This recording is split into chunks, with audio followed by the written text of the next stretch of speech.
Madam Speaker, the President of the United States. It still has pageantry, but due to the pandemic, President Joe Biden's address to the joint session of Congress was attended by only 200 people instead of the usual 1,600. His main message to the American people that democracy and government can still deliver. We're vaccinating the nation. We're creating hundreds of thousands of new jobs. We're delivering real results to people. They can see it, feel it in their own lives. Opening doors of opportunity, guaranteeing some more fairness and justice. Biden pitched his $1.8 trillion American Families Plan to expand education and child care, financed partly through taxing wealthy Americans. That's on top of the $2.3 trillion infrastructure package he announced in March. The American Jobs Plan is a blue-collar blueprint to build America. Biden delivered his speech later than most presidents, not only because he wanted to prioritize the country's massive vaccination campaign, but also due to security concerns. Just 4 months ago, supporters of then-President Donald Trump stormed Congress to try to overturn Biden's victory.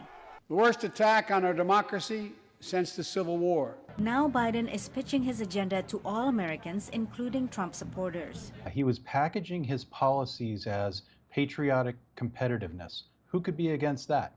Packaging his infrastructure bill as the American Jobs Plan and talking repeatedly about jobs. Again, who could be against those types of things? Biden renewed his call for gun legislation and, amid a surge of migrants at the border, urged Congress to pass his immigration bill. On foreign policy, Biden highlighted troop withdrawal from Afghanistan, the nuclear threat from North Korea and Iran, and pushing back against Russian aggression.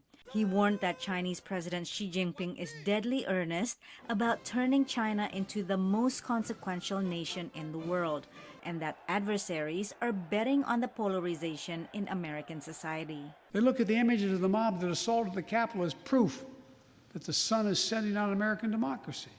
First Lady Jill Biden did not bring guests to highlight the president's agenda, as is the norm.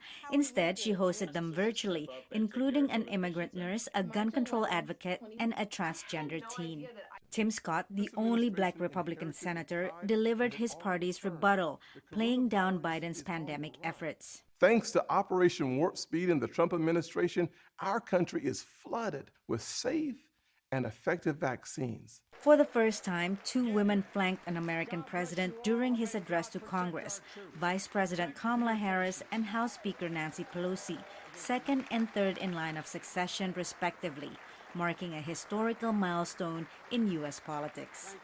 Patsy Widakuswara, VOA News.